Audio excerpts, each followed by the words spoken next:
8 नवंबर 2016 यानी आज से 6 साल पहले भारत में नोटबंदी लागू हुई थी।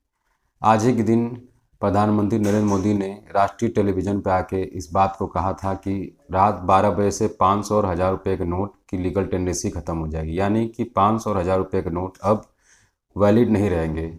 इस वीडियो के माध्यम से हम जानेंगे कि ये नोटबंदी कितनी सफल रही या कितनी विफल रही। नमस्कार, मेरा नाम प्रशांत श्रीवास्तव है।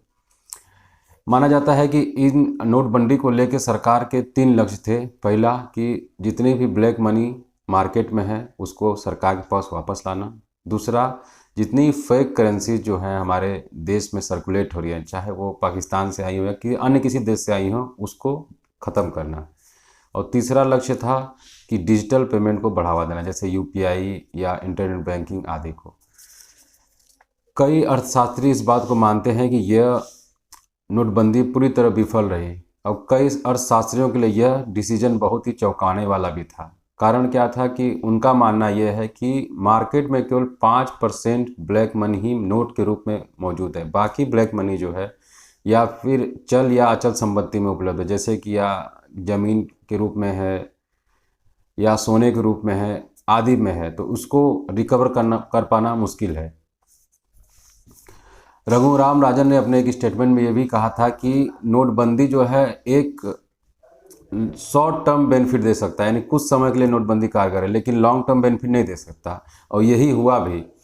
अगर माना जाए हमें ब्लैक मनी को लेके, तो ब्लैक मनी हम ना के बराबर रिकवर कर पाए, क्योंकि आरबीआई के अनुसार लगभग 15,41,00,000 करोड़ रुपए मार्केट में 1000 और 500 को थे, जिसमें से 15,31,00,000 करोड़ रुपए बैंक को वापस आ गए, यानी 99% से ज़्यादा पैसा बैंक को वापस मिल गया।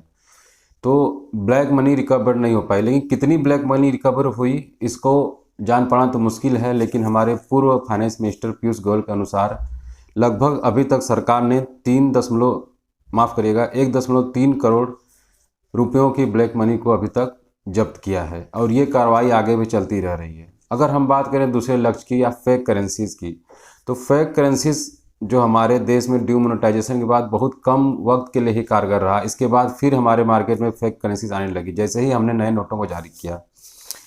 आरबीआई के एक सर्वे के अनुसार 27 मई का जो सर्वे आया था आरबीआई रिपोर्ट के अनुसार, लगभग हमारे देश में 10.7% की, यानी 10.7% की फेक करेंसी की बढ़ोतरी हुई है। इसमें से देखा जाए तो लगभग 101.93% के 500 करेंसीज में बढ़ोतरी आई है फेक, और 54% की बढ़ोतरी 2000 के नोटों में आई है। और ये बढ़ोतरी साल दर साल बढ़ती ही जा रही है। तो देखा जाए तो इस लक्ष्य को भी हम पूरा नहीं कर पाए, इसमें भी हम विफल रहे।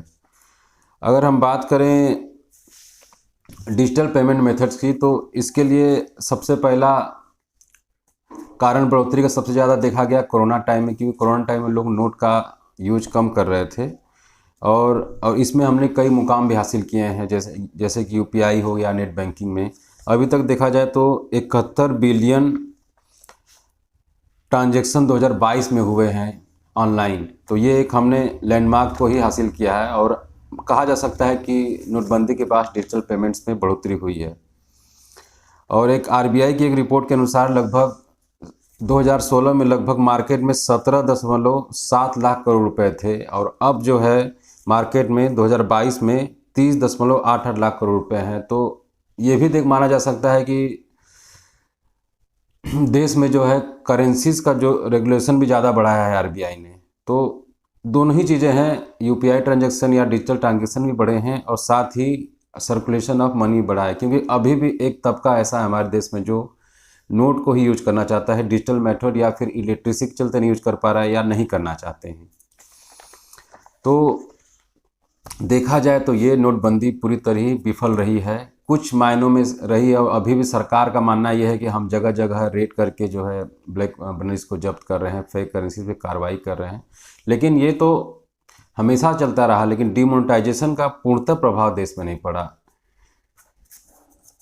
ये वीडियो आपको कैसा लगा कमेंट करके बताइएगा।